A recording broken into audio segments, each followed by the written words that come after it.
معاشرے میں رہ کر ایک دوسرے کے دکھ بانٹا کریں، ایک دوسرے کی مدد کیا کریں۔ کیا کریں؟ ایک دوسرے کی مدد کیا کریں، اگرچہ وہ قرض ہی کے طور پر کیوں نہ ہو۔ ہاں، قرض ہی کے طور پر کیوں نہ ہو۔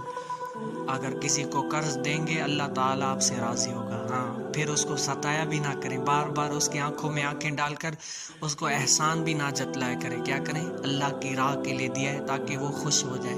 کسی مومن کا دل خوش کرنا کتنا بڑا ثواب ہے۔ ہاں، اور جو ایسا کرتا ہے ان کے اس طرز عمل سے بھی لوگ اس اسلام میں داخل ہو جایا کرتے ہیں۔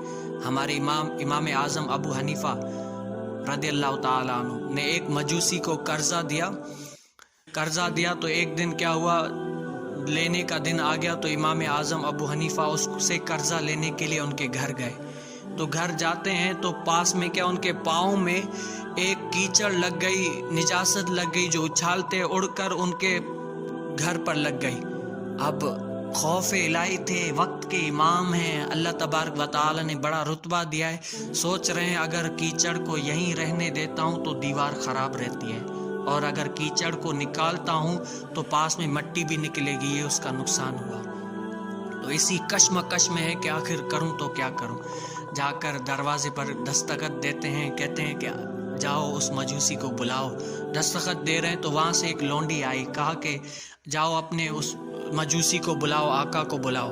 مجوسی تو پہلے مقروض تھا، قرض خواہ تھا، آ کر کوئی نہ کوئی بہانے بنانے لگا کہ آج نہیں صبح دوں گا، صبح نہیں کل دوں گا، یہ مسئلہ وہ مسئلہ۔ تو وہ کشمکش کہا کہ یہ قرض سے بھی میرے اوپر اور بڑا مسئلہ آ گیا ہے، آپ اس قرض کو چھوڑیں، پہلے میری جان چھوڑائیں۔ وہ حیران ہو گیا کہ آخر ایسی کون سی بات ہے۔ کہا کہ دراصل ادھر آئیے دیکھیں، یہ آپ کی دیوار ہے، میرے پاؤں سے اڑ کر کچھ نجاست آپ کی دیوار پر لگی ہے، اب اس کو رہنے دیتا ہوں تو دیوار خراب رہتی ہے، اور اگر اس کو نکالتا ہوں تو یہاں سے مٹی اکھڑتی ہے، آپ کا نقصان ہوگا، اور کل بروز قیامت اس کے بارے میں بھی مجھ سے پوچھا جائے گا۔ اللہ کے واسطے کوئی انصاف کریں، آخر میں کروں تو کیا کروں، مجھے اس مصیبت سے جان چھوڑے، قرض کو بھی چھوڑے۔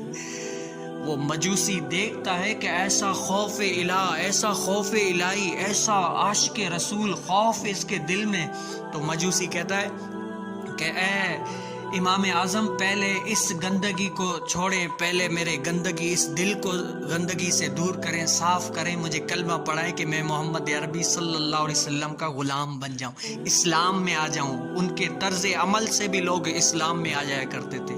آج اگر ہم میں سے کسی نے کسی کو قرضہ دیا ہو تو چوک پر، بازاروں پر، کہیں نہ کہیں سب کے سامنے بتا دیتا ہے کہ میں نے اس کو قرضہ دیا، میں نے اس کو یہ کیا، میں نے اس سے احسان کیا۔ اور احسان کیا کس کے لیے کیا؟ اللہ کے لیے۔